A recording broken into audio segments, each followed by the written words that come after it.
অভিভাৱকসকলে প্ৰায়ে এইটো প্ৰশ্ন কৰে যে মোৰ ল'ৰাটো বা ছোৱালীজনীয়ে দিনটোত ইমানেই প্ৰশ্ন কৰে, তো মই কেতিয়াবা উত্তৰ দি ভাগৰি যাওঁ আৰু কেতিয়াবা বহুত বেছি ইৰিটেট ফিল কৰোঁ। আৰু কেতিয়াবা এনেকুৱা হয় যে কিছুমান প্ৰশ্নৰ উত্তৰ মই নিজেই নাজানো, তো সেইখিনি সময় মই বৰ বিমূৰত কৰোঁ আৰু প্ৰশ্নৰ উত্তৰ দিব নোৱাৰাৰ বাবে মোৰ ল'ৰাটো বা ছোৱালীজনীয়ে বহুত বেছি খং কৰে, বহুত বেছি কান্দিব আৰম্ভ কৰে। এইটো আচলতে এই যিটো প্ৰশ্ন সোধাৰ স্বভাৱ, এটি শিশুৰ ডেভেলপমেণ্টৰে এটা পাৰ্ট হয়। আৰু এটা গৱেষণাৰ পৰা এইটো জানিব পৰা গৈছে যে 2 বছৰৰ পৰা 5 বছৰৰ ভিতৰত এটি শিশুৱে কমেও তেওঁলোকে 40,000 প্ৰশ্ন কৰে আৰু প্ৰত্যেক দিনে এভাৰেজ 73টা প্ৰশ্ন সোধে, তাতকৈ বেছি হ'লেও কম নহয়। কিন্তু কি হয়, এই 73টা প্ৰশ্নৰ উত্তৰ দিয়াটো ইমান সহজো নহয় কিন্তু।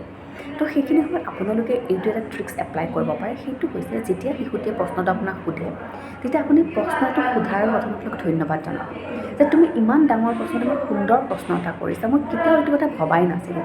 তোমাৰ মনত কেনেকৈ আহিলে এই প্ৰশ্নটো? তোমাৰ লগত কিবা এনেকুৱা ইনচিডেণ্ট ঘটিছে নেকি যাৰ বাবে তোমাৰ মনত এনেকুৱা প্ৰশ্নৰ উদয় হৈছে? তুমি কি ভাবা বাৰু ইয়াৰ উত্তৰটো কি হ'ব পাৰে? তো আপুনি তেনেকৈ যেতিয়া ক'ব, তেতিয়া শিশুটিয়ে কিয় ভাবিবলৈ বাধ্য কৰিব।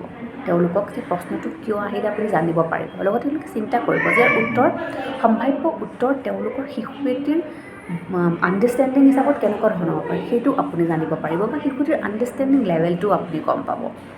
আৰু চাব, কিছুমান ক্ষেত্ৰত তেওঁলোকে উত্তৰ নিজে দিব, আপুনি নভবাকৈ। কিন্তু অভিভাৱকসকলৰ কামটো হৈছে আপুনি গাইড কৰাটো, যে শিশুটিৰ প্ৰশ্নৰ উত্তৰটো জানি লৈ সেই প্ৰশ্নটো শুদ্ধ হয় নে অশুদ্ধ হয় বা তেওঁলোকৰ কোনটো ফালৰ পৰা প্ৰশ্নৰ উত্তৰটো এইটো বুলি ভাবিছে, সেই তেওঁলোকক আপোনালোকে বুজাব পাৰিব।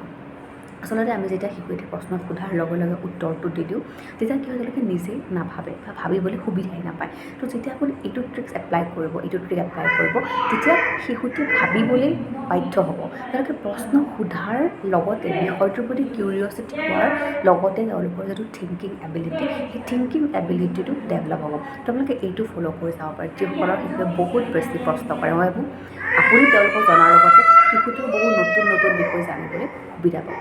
ধন্যবাদ।